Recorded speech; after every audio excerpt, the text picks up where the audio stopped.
하나님은 우리 모두가 다 항상 축복을 받고 살기를 원합니다. 아멘. 아멘. 하나님은 그 풍성한 은혜를 우리에게 주시기는 분입니다.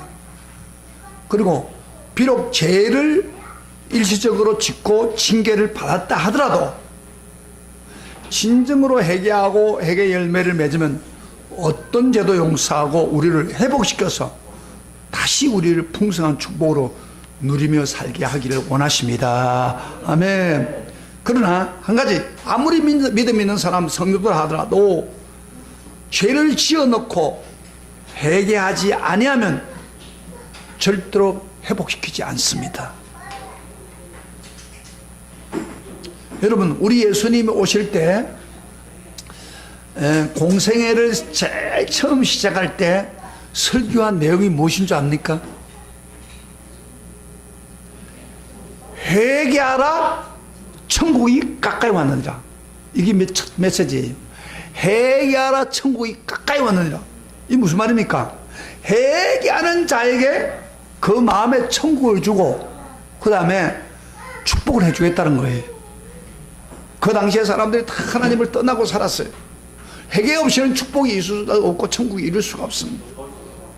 이걸요, 예수님은 한 게 아니고 예수님을 소개하려고 6개월 전에 왔던 세례 요한도 첫 메시지가 바로 회개하라, 천국이 가까웠느니라. 예수님의 메시지가 똑같았습니다. 이 진리는요, 그때뿐 아니라 지금도 여전히 동일합니다. 이번에 우리가 수양에 가서 은혜 받고 회복하라면은 반드시 지금까지 우리가 알게나 또는 모르게나 지었던 죄를 하나님께 회개하고 회개 열매를 맺고야 회복시켜 주는 것입니다. 그래서 수련회가 굉장히 중요한 것입니다. 자, 저를 보세요. 왜냐합니다. 수련회 때 우리가 지었던 모든 죄가 용서받음으로써 우리 신앙이 회복이 되고 또 영적으로 축복이 회복되는 것입니다. 할렐루야. 그렇기 때문에 수양회가 참 중요합니다. 제가 저번 주일날 처음으로 우리 역사를 통해서 배운 지를 회복시키는 자를 설교했죠. 설교하면서 누구를 소개했습니까? 바로 에스라를 제가 소개했죠. 여러분, 에스라가 어떤 사람이에요? 에스라는요, 바로 제사장, 초대 제사장 아론의 16대 손입니다. 그래서 율법을 전수하는 제사장 역할 중에 하나가 제사도 드리지만은 율법을 가르치고 율법을 전수하는 역할을 합니다. 그래서 율법을 전수하는 자손이므로 제사장이면서 율법을 연구해서 율법의 전문자 학자가 됨으로 해서 그런 율법을 쭉 보면서 연구하면서 성경의 역사를 통해서 보니까 여러분, 왜 이스라엘 백성이 자기 고향을 떠나서 바벨론을 포로로 잡혀가지고 고생하는가?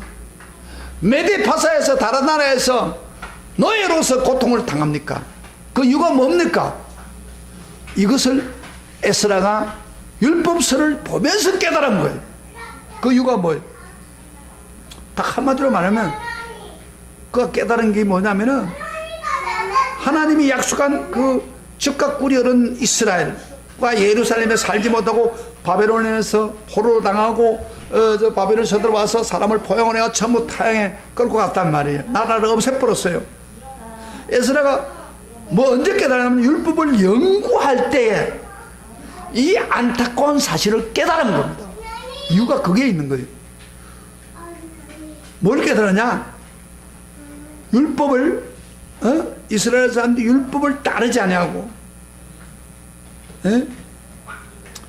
그래서 그 율법을 떠나서 이렇게 징계를 받은 거예요. 한마디로 말해서. 그래서 이걸 깨닫고 난 후에 그는 마음에 한이 맺혔습니다. 그래서 예루살렘으로 1차로 그 4만 명이 돌아갔어요. 성전을 지었어요. 80년이 지났습니다. 저번 주 설교 연결시켜서 오늘 설교를 시킨다. 잘 드세요? 안 온 사람 잘 드세요? 1차로 가가지고 성전을 지었지만은 그곳에 율법이 없습니다. 율법이 와서 이 율법 전문자인 에스라가 2차에 80년 후에 지도자들, 제사장들과 레인들을 거느리고 2,000명을 다리고 2차로 예루살렘에 올라갑니다. 그 올라간 이유가 뭐냐면은 그들에게 율법을 연구하고 가르쳐서 하나님 말씀을 준행하게 해야 다시 그들에게 주시는 하나님 축복이 회복되기 때문입니다. 이것 때문에 올라간 거예요. 다시 한번 무슨 말이에요? 왜 에스라가 올라갑니까? 성전 다 지어놨는데 뭘 또 다시 올라갑니까? 이거 뭘 다시 한번 이야기해봐요. 여러분, 성전에서 예배만 드려도 되는 게 아니다, 그 이야기예요. 왜? 예배만 드렸다 해서 율법을, 하나님 주신 율법을 따라하지 않으면 그거 되지 않아요. 그래서 에스라가 성전에서 예배 드리는 게 제일 중요합니다만은 그 예배도 하나님이 주신 율법을 알고 제사를 드려야 된다. 그런데 이스라엘 사람 그쪽에는 율법을 가르칠 사람이 없어요. 그러면 다시 그곳에 있다가 예배 드리다가 또 율법을 떠나서 살다가 율법으로 들고 살다가 결국에는 또 얻어맞아 또 더 무서운 일을 당할 수가 있습니다. 그래서 에스라가 2,000명의 제사장들과 레인을 설득해가지고 그 당시에 자기가요 살고 있는 지위가 높았어요. 그걸 포기하고 바사왕 아다사스의 지원을 받아서 먼 거리인 예루살렘 5달이나 걸리면서 걸어서 고생하면서 돌아왔습니다. 바로 그들에게 율법을 가르쳐서 율법에 순종하는 사람이 되게 해가지고 그 징계, 앞으로 징계도 오지 아니하고 징계에서 벗어나는 회복의 축복을 받기 위해서 그가 그렇게 한 겁니다. 그러니까 그 에스라의 그 마음은 어떻게 하면 역사를 통해 배운 진리를 회복시켜야 되겠나, 그런 마음이 막 한이 맺혔습니다. 생각해 보세요. 지금까지 선조들이 율법을 행하지 않았기 때문에,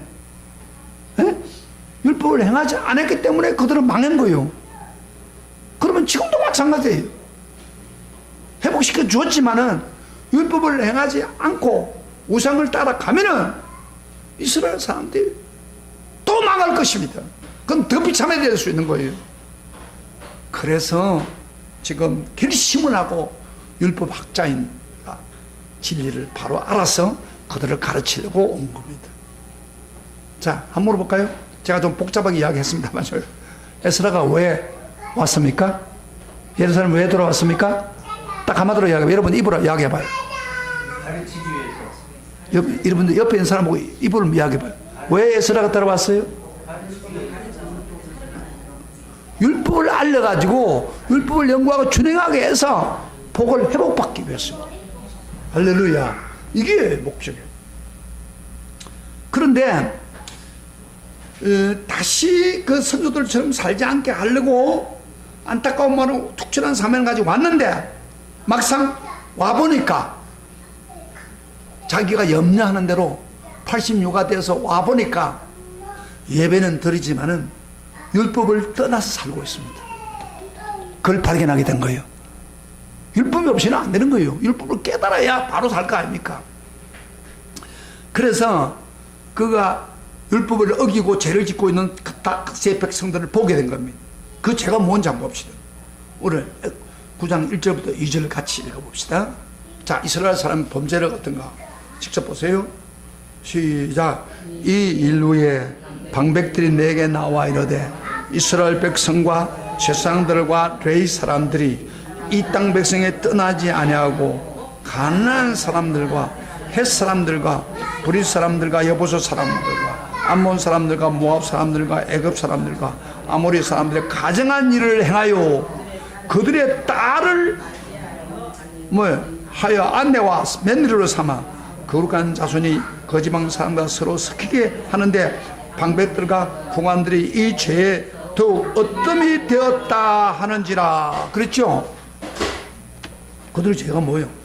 에스라가 온 지 한 몇 개월 후에 어떤 방백들이 에스라에게 직접 구하는 거예요.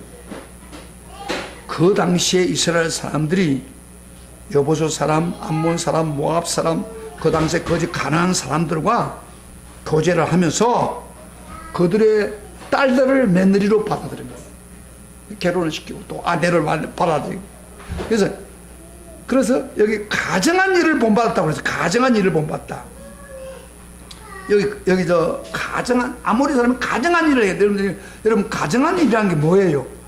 성경에 가정한 일을 했다 그랬을 때는 반드시 우상숭배를 말합니다. 가정한 일을 할 때 우상숭배예요. 하나님은 가정한 일. 근데 그 우상숭배를 하게 된 동기가 뭐냐면은 그들의 딸을 맞이하여 아내 며느리로 삼고 거룩한 옷을 그 지방 사람 가서 섞여서 결혼했기 때문에, 혼합 결혼을 했기 때문에 가정한 일을 하고 그들 국제 결혼을 하다 보니까 그들이 섬기고 있는 신을 섬기게 된다. 그래서 우상 숭배합니다. 여러분요, 오늘날 이 세상에 국제 결혼을 많이 하잖아요. 한국에도 국제 결혼 많이 했어요. 많이 하는데 뭐 국제 결혼하는 뭐 어쩔 수 없는 상황이 되면 하겠죠. 그런데 그 당시는 국제 결혼하면 절대 안 됩니다. 왜 그러냐면은 성경에는 계속해서 엄격하게 혼합 결혼하면 안 된다 하는 것을 못을 박아놨어요. 그 이유를 뭔지 한번 볼까요? 왜 이렇게 혼합 결혼을 하지 말라고 그럽니까? 하나님이 직접 신명기 한번 찾아봅시다. 에스라 전에 신명기 앞에 보면 쭉 올라가면 신명기가 있습니다. 그걸 표시해 놓고 보세요. 7장 1절을 보고 있습니다. 이거를요, 성경만 보면은 그게 뭔지 잘 몰라요. 그런데 제가 이 성경 전체 흐름을 가지고 여러분에게 이야기를 해주면, 이게 굉장히 무서운 죄구나 하는 것을 깨닫게 돼요. 7장 1절부터 우리가 봅시다. 4절까지 보겠습니다.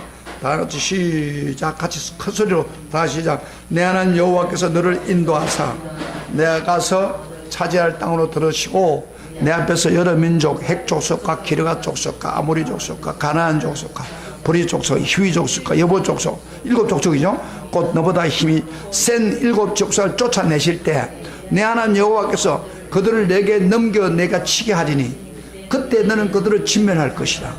그들과 어떤 언약도 하지 말 것이요 그들을 불쌍히 여기지도 말 것이며 또는 그들과 혼인하지 말지니 혼인하지 말겠어.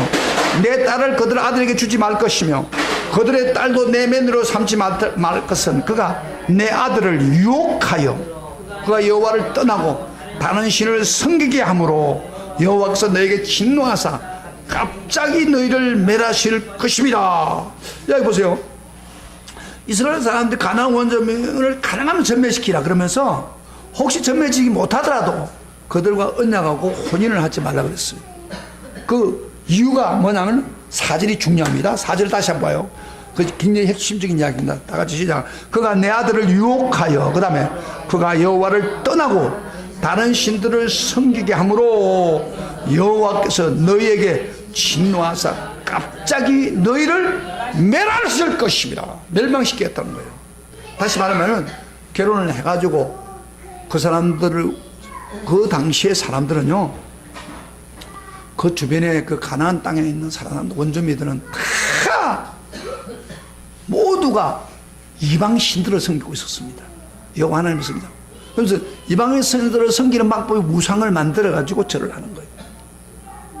그들은 그렇게 살아야 복을 받는다고 생각하고 있어. 그런데 결혼을 해가지고 아내를 데려왔다. 어떻게 되겠어요? 그 신앙을 버리지 않을 거 아닙니까? 그래가지고 결국에는 남편을 설득시키든지 아내를 설득시켜서 결국에는 부부가 하나가 우상을 따르게 하는 거예요. 그 우상을 섬기다 보면은 하나님의 진노가 나서 너희들을 멸망시킬까 두렵다 그런 이야기. 이거 굉장히 중요한 거예요. 이스라엘 사람 맹랑되는 이유가 여기 있는 거예요. 그래서 그들과 혼인하지 말라 그런 이야기. 마치 오늘날 이거 같아요. 불신결혼 하지 말라 똑같아요. 불신결혼하면은 아내를 남편을 전도하는 경우도 있지만 많은 경우에 뭐예요? 같이 따라간다 이 말이에요. 하나님 떠난다 이 말이에요. 그러니까 불신결혼 하지 말라는 같은 말이에요.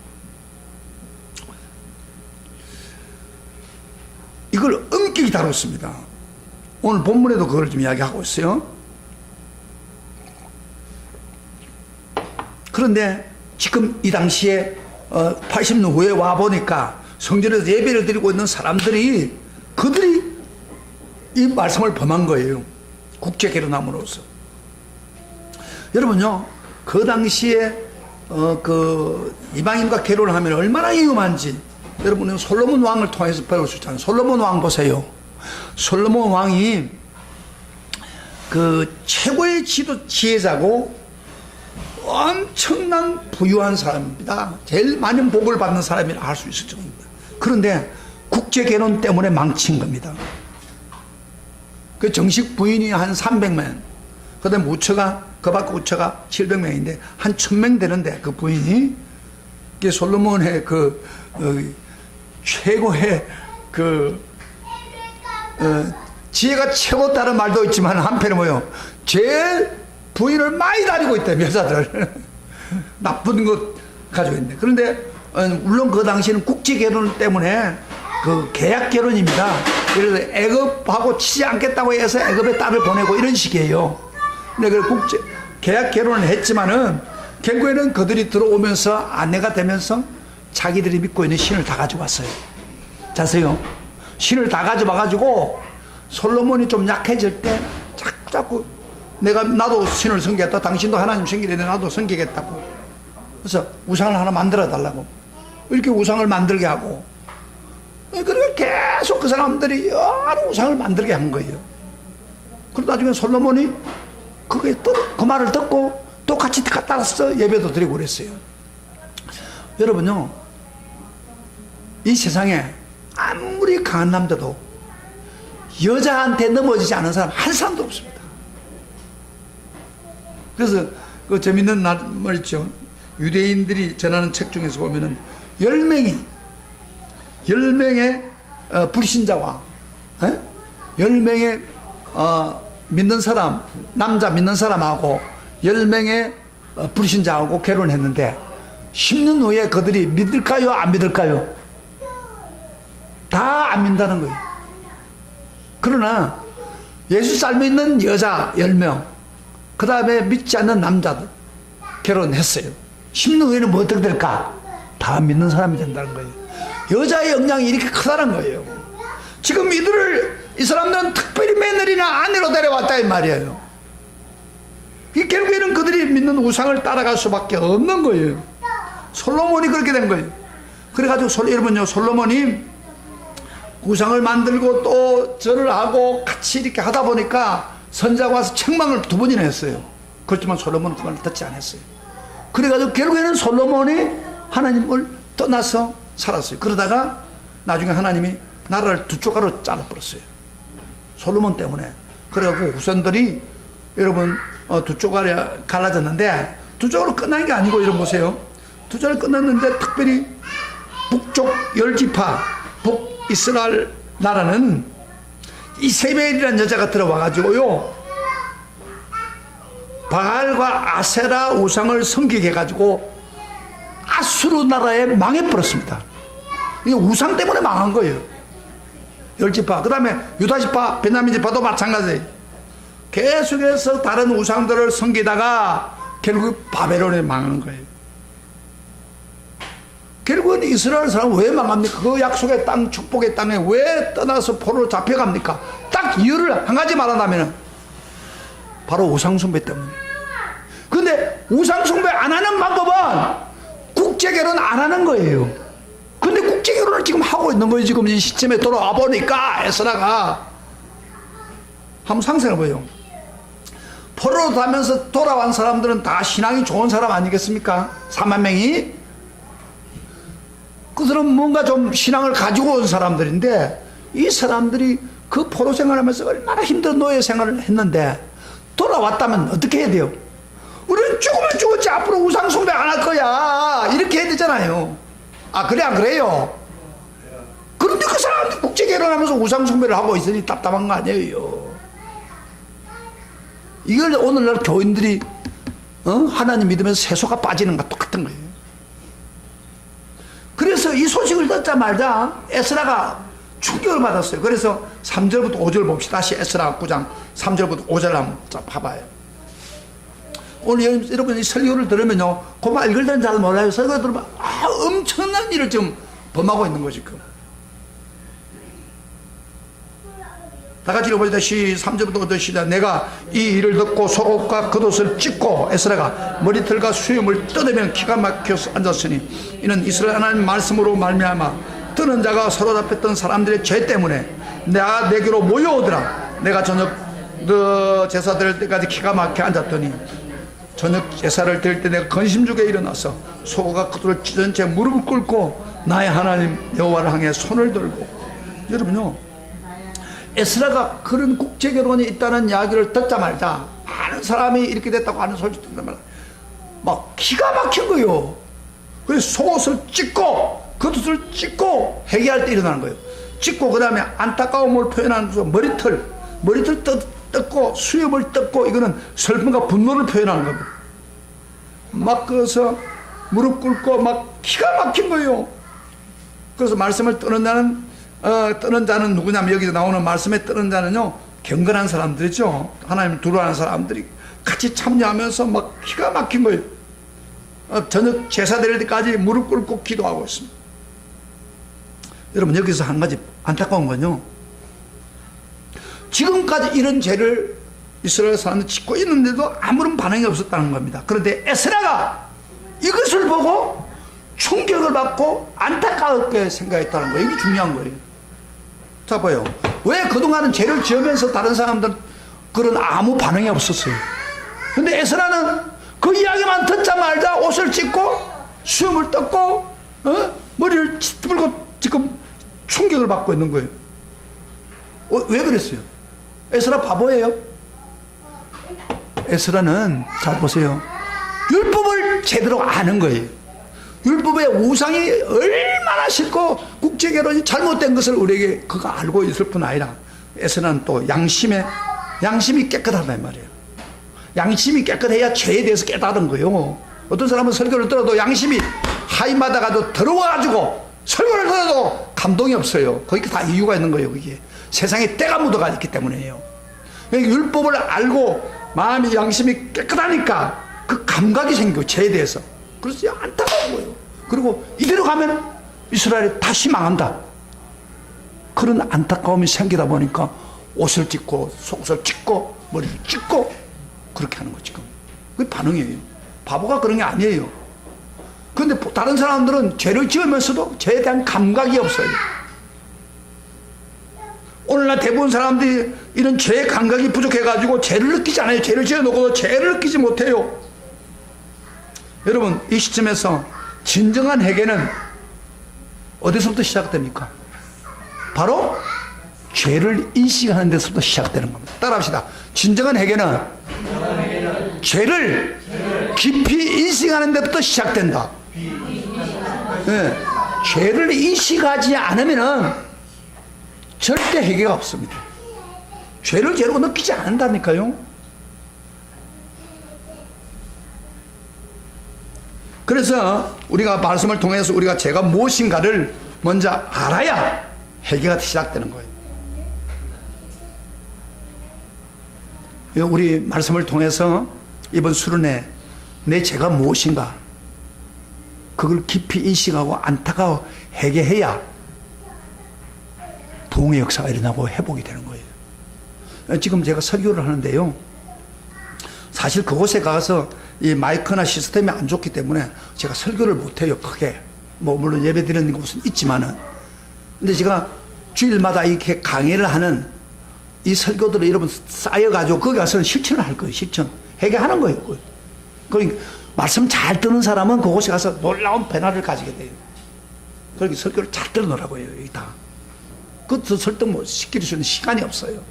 우리는 기도밖에 할 길이 없어요. 그러니까 우리가 말씀드린 이번 수련에 나가서 내가 죄가 무엇인가를 깊이 인식해요. 그래서 안타까워해야. 그리고 안타까워 끝나는 게 아니라 회개는 반드시 고백을 해야 됩니다. 내가 이런 죄를 지었습니다. 에스라는요, 이런 백성이 죄를 지고 자기가 지은 거 아니에요. 그러나 그 백성들의 죄를 보고 죄를 연대의식을 가지고 대신 그 죄들을 지고 회개하면서 하나님 앞에 회개하는 고백을 하고 있는 내용입니다. 오늘 본문에 그 다음 부분이. 사실 에스라는 하나도 지은 거 없어요. 그러나 백성들의 죄를 자기도 같이 연대가 되어 있는 거예요. 백성도 다 망하면 자기도 망하는 거예요. 그래서 백성들이 죄를 대신 지고 회개한다. 우리 지금 나라가 어려울 때 우리가 하나님 앞에 회개하는 거는 내가 죄를 지었다는 것도 있지만은 우리 백성들이 범죄한 것을 내 죄처럼 생각하고 기도해야지. 자, 그 기도 내용 한번 잡읍시다. 6절부터 15절. 참 보면 기가 막힙니다. 아니, 우리 크게 소리를 내어서 이래 봅니다. 그 부끄러워서 그 옷을 찢고 손을 들고 이렇게 지금 기도하고 있는, 무릎 꿇고 지금 기도하는 거예요. 자, 우리 다 같이 시작. 말하기를 나의 하나님이요. 6절부터 시작. 말하기를 나의 하나님이요. 지금 기도하는 겁니다. 내가 부끄럽고 낯이 뜨거워서 감히 나의 하나님 아래 얼굴을 들지 못하오니 이는 우리 죄악이 많아 정수리가 넘치고, 제가 막 머리까지 넘쳤단 말이에요. 우리 영물이 커서 하늘에 미치민이다. 우리 조상들의 때로부터 오늘까지 우리 죄가 심하며 우리의 죄악으로 말미암아 우리와 우리 왕들과 우리 조상들을 여러 나라 왕들의 손에 넘기사 칼에 죽이시며 사로잡히며 노락을 당하며 얼굴을 부끄럽게 하시며 오늘날 같은 일이다. 이제 우리 하나님 여호와께서 우리에게 잠시 동안 은혜를 베푸사 얼마 남겨두어 피하게 하신 우리를 그 거룩한 처소에서 박히목과 같게 하시고, 우리가 하나님 우리 눈을 밝히사 우리가 종노릇하는 중에서 조금 소생하게 하셨나이다. 우리가 비록 노예가 되었사오나 우리 하나님 우리를 종살이하는 중에 버려두지 아니하고 바사 왕들 앞에서 우리가 불쌍히 여김을 입고 소생하여 우리 하나님 성전을 세우게 하시며 그 무너진 것을 수리하게 하시며 유다와 예루살렘에서 우리에게 울타리를 주셨나이다. 우리 하나님이 이렇게 하신 후에도 우리가 주의 계명을 저버렸사오니 이제 무슨 말씀을 하오리까?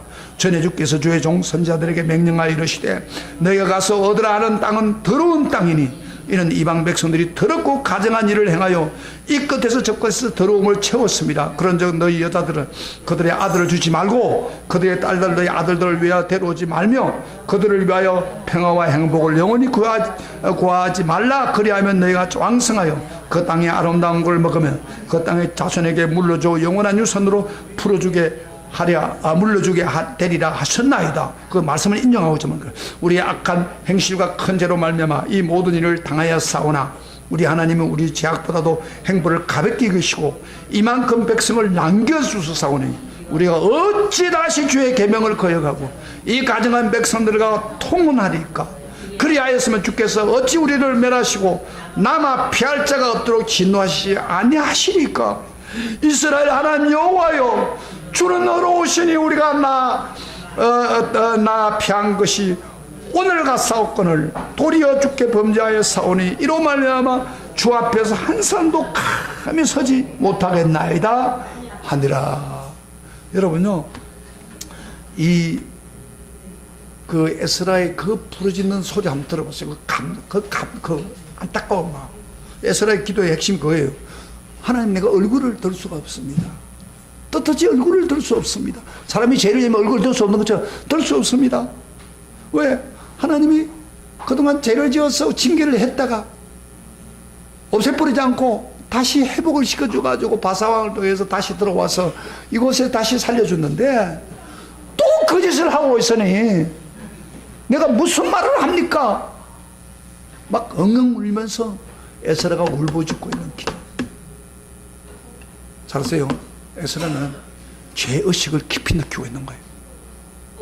이 죄를 지으면 영원히 멸망받는다는 것을 인식하고 양심이 깨끗하니까 그 설교를 들으면서 그 사건만 보면서 큰 눈물을 흘리고 지금 내가 얼굴을 들 수가 없습니다.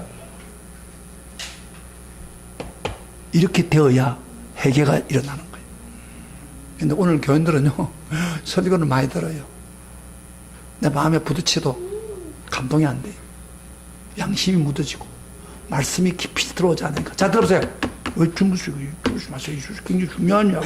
하나님 앞에 지금 이런 어려움만 그걸 가지고 좀 막 울면서 회개하고 좀 안타까워서 좀 부르시는 거예요.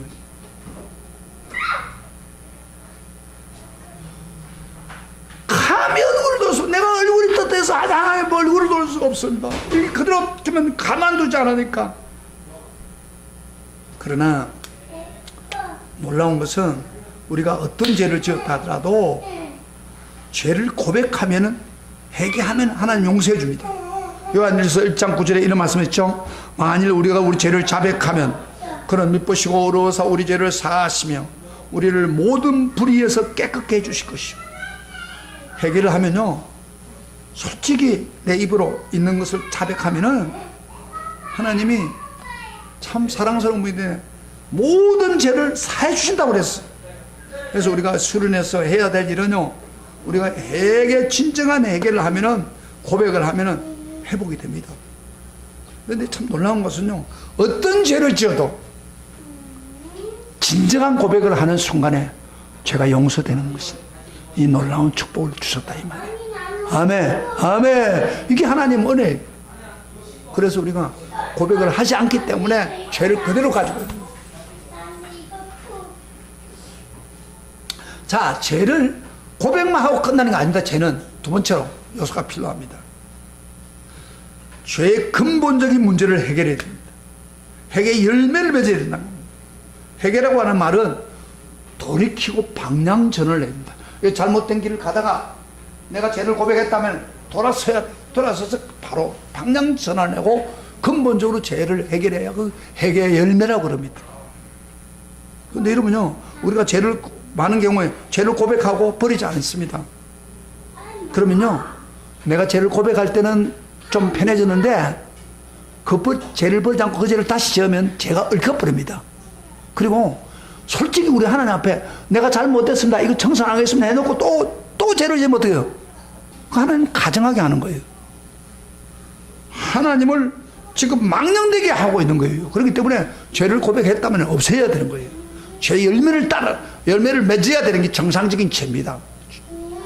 그런데 오늘 놀라운 사실은 이 죄의 열매를 맺는 것을 10장에 가르치고 있는 거예요. 9장은 고백해가지고 죄를 해결했고 10장은 죄의 열매를 맺는 내용이에요.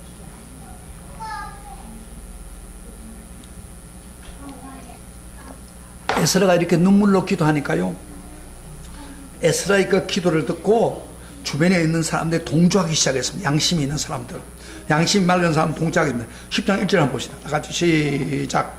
에스라가 하나님의 성전 앞에 엎드려 울며 기도하며 죄를 잡아갈 때 많은 백성이 크게 통곡하며 이스라엘 중에서 백성의 남녀와 어린아이의 큰 무리가 그 앞에 모인지라.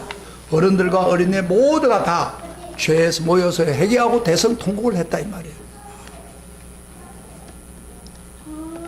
근데 이때 그 통곡을 했는데 그렇게 그 에스라의 그 눈물의 기도가 사람을 감동을 준 거예요. 그래서 우리가 이렇게 큰 죄가 많구나 하고 깨닫게 되어서 고백하기 시작했습니다. 근데 그동안 사람들은 죄인 줄 알면서도 용기가 없었어요. 고백하지 못했어요. 근데 에스라가 안타깝게 해결하니까 그 반응을 일으킨 거예요. 이게 굉장히 중요합니다. 여러분, 해결이라고 하는 건요, 한두 사람이 이렇게 은혜를 탁 받고 막 회개가 터지면 같이 터지는 거예요. 좀 그런 현상이 지금 벌어진 거예요. 그래서 에스라가 이렇게 회개 안타까워를 하니까 다른 사람까지도 터지는 거예요. 근데 에스라 보고 그 중 한 사람이 이렇게 제안합니다. 2절부터 4절 한번 봅시다. 2절부터 4절 시작. 엘람 자손 중에 여이엘의 아들 스가냐가, 스가 동호를 쳐주세요. 에스라에게 이르되 우리가 우리 하나님께 범죄하여 이 땅 이방 여자를 맞이하여 아내를 삼았으나 이스라엘에게 아직도 소망이 있나니 곧 내 주의 교훈을 따라 우리 하나님의 명령을 떨며 준행하는 자의 가르침을 따라 그 모든 안내와 그들의 소생을 다 내보내기로 우리 하나님과 언약을 세우고 율법대로 행할 것이라. 이는 당신이 주장한 일이니 일어나소서. 우리가 도우리니 힘써 행하소서. 여기 스가냐라는 사람 참 중요합니다. 회개만 하고 끝나는 게 아니고 하나 말이 우리가 이 아내들을 이방자를 보내겠다 그러면서 이스라엘 아직도 소망이 있다 그럽니다. 무슨 소망이냐? 지금 회개하면 소망이 있다 이 말이에요. 그럼 아내들 내보내면 소망이 있다 이 그런 이야기예요. 그래서 다 보내기로 우리가 결심을 하겠습니다. 우리 하나님 언약을 세우고 율법대로 행할 것이니까 당신은 엎드려만 있지 말고 일어나서서 우리를 도와서 우리가 도우려니까 일어나서서 계획을 하십시오. 회개 열매를 맺으세요. 그랬어요. 이 서간이라는 사람은요, 에스라를 격려합니다. 여러분요, 제가 집회를 인도해 보면요, 죄를 해결시킬 때 제일 먼저 앞장서서 해결하는 사람도 굉장히 중요합니다. 그래서 그 사람들이 삶을 통해서 회개 열매를 맺으면요, 다른 사람들이 같이 회개하는 역사가 일어납니다. 그래서 전체 은혜 받는 거예요. 이 서가냐 사람 같은, 우리 모두가 서가냐 같은 사람 되기를 축복합니다. 이번 수련회에서 서가냐 같은 사람이 필요한 거예요. 그래서 에스라가요, 그 이야기를 듣고 제사장이나 레위인 앞에서 이렇게 너희들 아내를 보낼 수가 있느냐? 그 제사장 레위인으로서 아내를 가지고 있어요. 그걸 너희들 맹세할 수 있느냐? 그러니까 맹세하겠대요. 그리고 지금 제사장의 레위인들만 이렇게 아내가 있는 게 아니고 모든 백성들이 잘 죄를 지었으니까, 그래서 모든 백성들을 회개를 열매를 맺어야 되거든요. 그래서 백성들에게 3일 내에 오도록 막 선포합니다. 그래서 그때 성전에 오지 않으면 재산을 몰수하고 그 모임에 쫓아낸다고 공포를 했더니 모든 백성이 다 모였어요. 그때 에스라가 집회를 했어요. 다시 한번 수련회를 했단 말이에요. 수련을 하면서 말씀을 가르쳤더니, 여러분 이렇게 이대로 가면 큰일 납니다. 하나님의 진노가 나타날 것입니다. 그리고 말씀을 가르쳐서 이렇게 하나님 우리를 멸망시킬 것입니다. 그래서 회개하고 자복하도록 했습니다. 그래서 모든 사람이 죄를 회개했습니다. 마침 아내를 데리고 오고 며느리를 데리고 온 사람들이 다 죄를 자복했습니다. 그런데요, 성전 뜰에서 막 집회를 하고 있는데 큰 비가 공교롭게도 내려왔습니다. 막 쏟아져 내려왔습니다. 큰 비가. 마치 하나님이 이스라엘 사람 죄 때문에 얼마나 슬퍼한 것을 보여주는 것처럼 막 큰 비가 내리니까 막 사람들이 두려움이 더 생긴 거예요. 그래서 아내를 내보내겠느냐고 하고 결단을 촉구했습니다.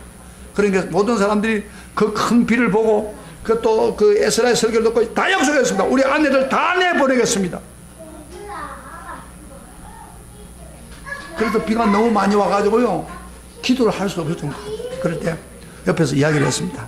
이게 하루아침에 해결될 게 아니고, 그 아내를 데리고 온 사람들 명단을 다 뽑아가지고 요거를 전부 이렇게 사람들에게 알려서 아내를 보내도록 하는 것밖에 없습니다. 그렇게 해서 한 거예요. 자기가 촉구했더니 그런 일이 벌어요. 그래가지고 여기 이제 10장은 그런 내용입니다.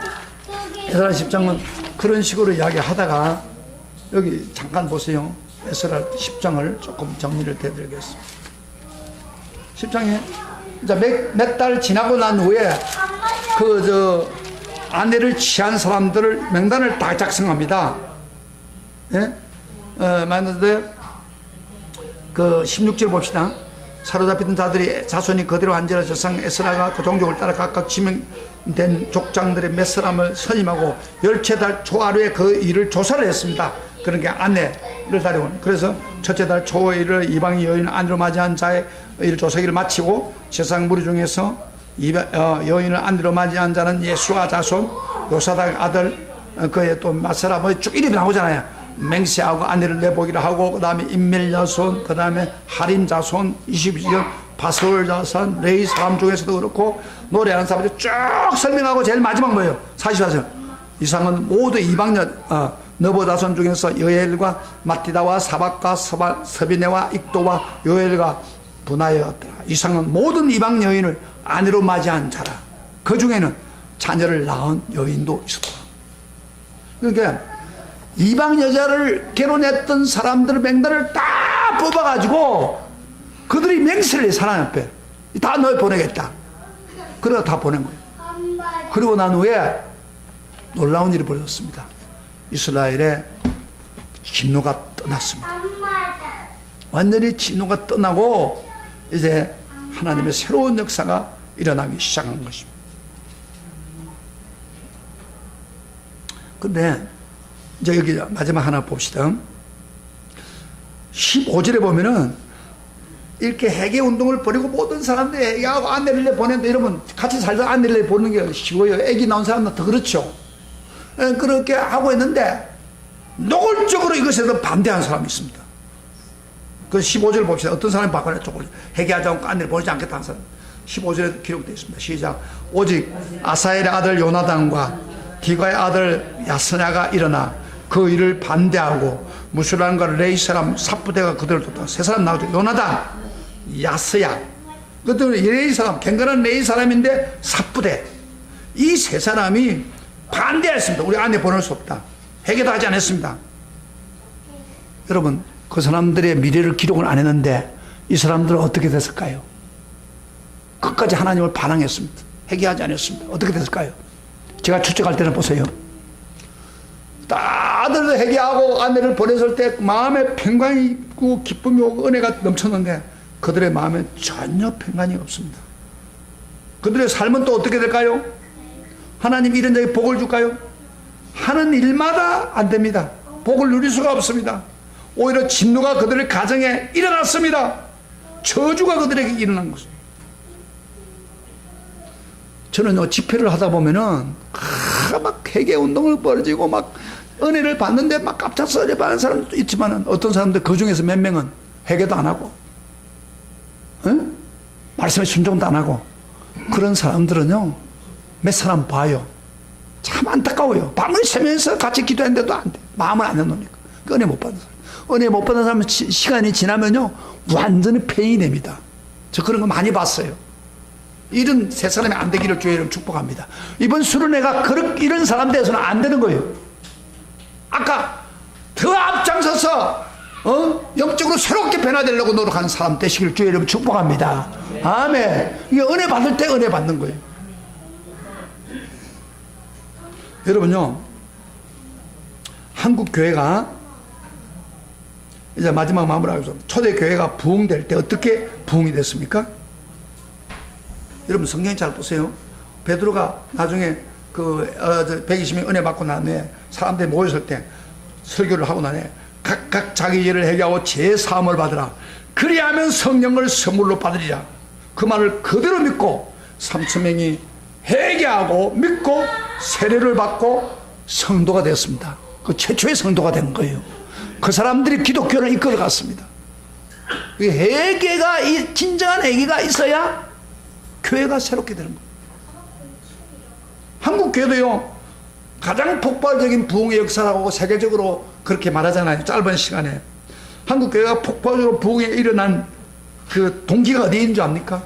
제가 이 한국 교회사를 보니까요 1903년 내지 6년 그 사이에 그 카나다 선교사 하디라는 사람이, 하디, 제가 이번에 카나다 가가지고 선교사들 보내는 데서 직접 가서 사진도 찍고 있는데, 하디라는 선교사가 회개 운동을 벌였어요.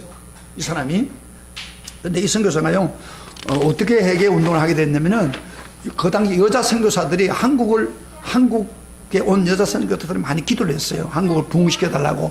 한 50년 지났는데 부흥이 안 되는 거예요. 역사가 안 나니까 막 기도를 하는 가운데 이제 그 하디라는 선교사를 초청을 한 거예요. 그래서 강사로 설교 말씀 좀 해달라고. 그런데 이 하디는 그 당시에 강원도에서 선교를 했답니다. 했는데 열매가 없어요. 근데 왜 그러냐면은 그는 굉장히 교만해요. 하디라는 사람이 토론토 의대를 졸업했는데 그 당시에 토론토 의대는요 세계 10대 대학 중에서 하나 정도로 아주 똑똑한 사람만 가는 의대입니다. 거기 나와가지고 어로 선교사가 됐는데 그러다 보니까 그게 굉장히 교만한 거예요. 그리고 한국 사람을 와보니까요 한국 사람은 안 된다는 생각이 있었어요. 한국 사람들 와보니까 모여가지고요 술이나 먹고 노름이나 하고 계집질이나 하고 그 당시 한국 백성들은 그랬답니다. 희망이 없는 거예요. 그래서 복음을 전하면서도 가운데 복음을 전하면서 한국 사람은 안 돼. 그 한국 사람 무시해버리고 교만했대요. 이 하디라는 사람이 처음에는. 근데 설교를 준비를 하다가 초대교회에 일어나는 놀라운 역사를 연구하다가 초대교회는 성령의 불이 붙어가지고 역사가 일어났거든요. 아, 문제가 내게 있구나. 한국 사람들이 잘못했다. 그렇기보다도 내게 문제가 있구나. 내가 교만했기 때문이구나. 그 이 사람의 하디가 깨달은 거예요. 그래가지고 설교를 하면서 그 여성교사 앞에서 집회를 하면서 자기 공적으로 죄를 고백한 거예요. 내가 교만했고 한국 사람이 안 된다고 그랬고 무시했고, 그거를 고백을 하고 죄를 고백하는 순간에 막 성령의 폭발 같은 역사가 일어나면서 회개 운동이 벌어지기 시작했어요. 그래서 1903년부터 3년 동안을 원산에서부터 그 회개 운동이 벌어지면서 평양, 그 다음에 서울 이렇게 번져나가기 시작한 거예요. 회개 운동이 벌어지면서 한이라는 사람을 중심으로 해서. 그리고 난 뒤에 1907년 1월 달에 그 장대현 교회에서 장로교 그 길목사지요. 그때 장로였죠. 그 사람이 그 교회가 막 모여서 기도회를 하는데도 불구하고, 영향을 받아가지고 기도를 하는데도 불구하고 이게 부응이 안 되는 거예요. 그래서 기도를 하고 있는데 부응이 안 되니까, 그 역사가 일어나지 않으니까 딱 기도하는 순간에 그분의 마음속에 막 성령이 감동을 줬어요. 길선주, 여러분 길선주 그 장로면서도 신앙을 다니잖아요. 막 감동을 줬는데 너 죄부터 해결하라. 막 견디죠. 그래서요, 이 길선주가 자기가 지었던 죄를 청중 앞에서 고백하겠습니다. 어떤 고백을 했느냐면은, 길선주가 보고 자기가 죽으면서 내 부인은 셈을 잘 못하니까 너가 재산 정리를 해가지고 부인한테 그 재산을 넘기라고 해줬더니, 길선주가 재산을 그걸 관리하다가 100불, 미합 100불을 이마에 포켓에 집어넣은 거예요. 그 일을 하면서 돈에 욕심 생겼. 그런데 그게 막 성령이 감동이 돼가지고 막 너 때문에 안 된다. 그래가지고 막 성령이 감동하자. 길선주가 공식적으로 내가 도둑놈이요. 내가 100%를 떼먹었습니다. 친구들을 떼먹었습니다.